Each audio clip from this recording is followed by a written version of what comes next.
Little tiny babbling brook runs through, some of the freshest water ever melting off the Niwot Ridge, which tops out just right up there. Goes over there, boom, boom, boom, high country, jagged peaks, continental divide, all over there, all the way to Dern, Alaska, or the Yukon at least. And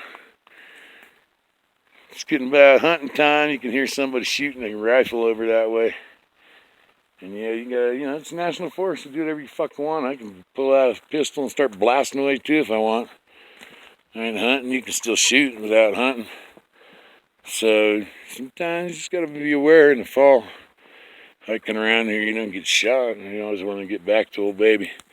That's what I call this girl, old baby. You know why? Because everybody's got names like Clarissa and shit for their bikes. And people used to ask me, what do you call your bike? They were actually talking about my FXR. And I said, I don't know, nothing. I started thinking about it, and I call her baby, because when I get up on the rocks, like around that corner, it starts getting steep and rocky and shit. And start to get in trouble. I go, okay, baby, let's go, baby. You can do it. And so baby's what I was calling her, and this is my little pony here. And I call her baby too. Well, I guess she's my little pony, as opposed to my main first baby. 90th anniversary FXR. This is a 100th anniversary Sporty. One's 80 cubic inches, the other one's 53, almost 54 cubic inches. But you know what? Just for 54 inches, she's a pretty good old gal. Like I was saying before, she'll ride all over the place. She ain't fancy. It's nothing but motorcycle. Ain't nothing but motorcycle. She's loud. Sounds like she's all hopped up in a race bike, and she acts like it too. Wants to go. This bike wants to go. She's happier when you keep her wrapped up. It's weird. It's not like the regular big twin Evo. She likes hauling ass. She likes chewing up canyons. But you know what? She'll do good on the road to Sturgis or to Daytona or somewhere, loaded up with all kind of camping gear. She does just fine, even up hills and up mountains and down mountains and stuff. And yeah, it's a good old bike. So that's what my story. I'm sticking to it. There are some things, what could I say that I'd want different? I don't know. Who don't want 100 horsepower? And I'll maybe get me another Sporty that ain't a 100th anniversary and soup it up like a trail bike. Put a 100 horsepower kit in her. Some 2-in-1s that go up high like a dirt bike ones. A skid plate. This one's getting a skid plate too. But and extra 14-inch shocks. Get that ground clearance. And make a dirt bike. But I'm keeping this baby, this little pony, just like she is. She's pretty stock. And you know what? There's a million things you can do to Sporties, and that's the great thing about them.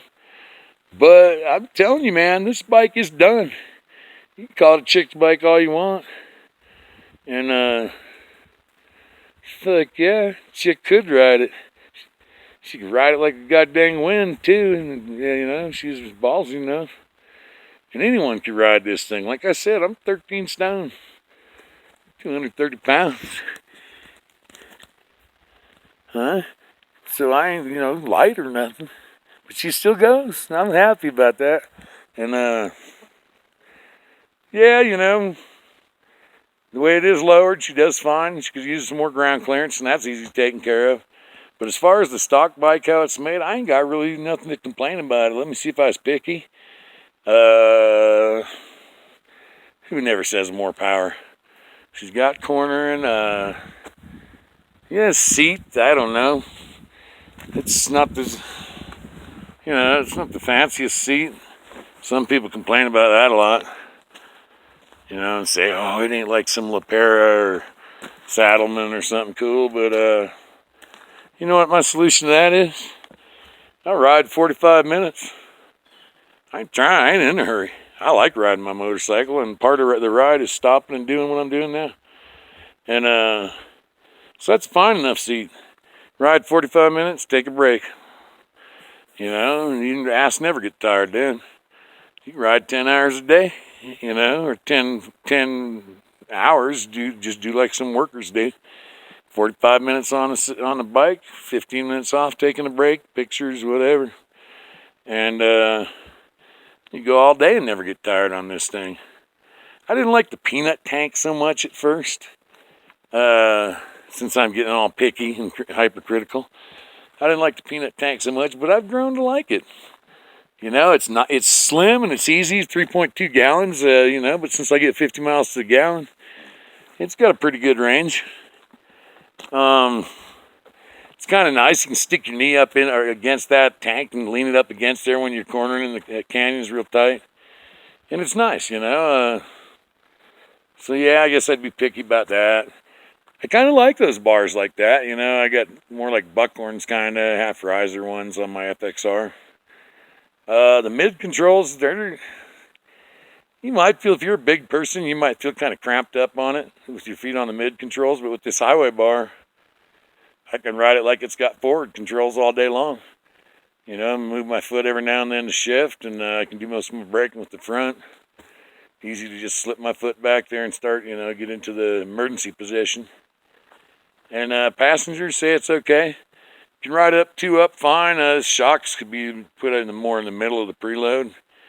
And I think it needs to be balanced. That front end you can see is, they lowered it more with the forks than with the rear shocks. And so it's kind of tilting a little forward, I think, but she's performing fine. That was part of the experiment, was I left her like it was just to see how she'd do in a non-tweaked out configuration. Once I tweak her and get this suspension set exactly right, it'll be like a brand new bike. But so she does good. Anything else? Let's see, let's get picky. No. Well, the aluminum, you know, hey man, chrome or black, aluminum's in between. If you polish it up, it can look like chrome. You know, I think that looks a little more cheaper, but it's cheaper sporty. It's a cheaper Harley. It's damn near affordable. And it is affordable if you want it. So yeah, the aluminum, I guess I'd maybe say give me some damn chrome or some cool blacked out, but overall good. I've never had always had black bikes, black motorcycles, unless, you know, off-road dirt bikes, they come in weird colors, but street bikes always been black. So this is the first non-black bike I had, and at first I didn't know. I'd have never bought this color. First I might even thought, I don't know, purple or red or whatever it is. It's kind of like chicky color in a way, or at least it's just not me. I've come to love that color, man. The more I look at it, the more I like it. I get a lot of compliments on it, as if I built it. People tell me, that's a nice looking bike. I love that color. They never say that on my black and chrome FXR. So yeah, overall, to summarize, I've been talking too long here now. Time to hike a little bit or ride a little bit or both. Man, you got to be real picky. If you guys saying things you don't like about this bike, it's got enough power for anybody sane and legal. Sure, it ain't a sport bike. It ain't got 160 horsepower. But you could easily make it 100 horsepower for pretty cheap. Cheaper than you could convert a big twin Evo.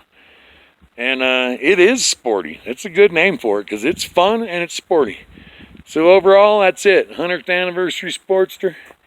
Never leaked a drop of oil yet. Look. Baby, don't even mark her spot. My FXR marks its spot right before she's been going about 20 years. But just barely then. This thing's never marked a drop. Unless it was me spilling it. And so there you have it.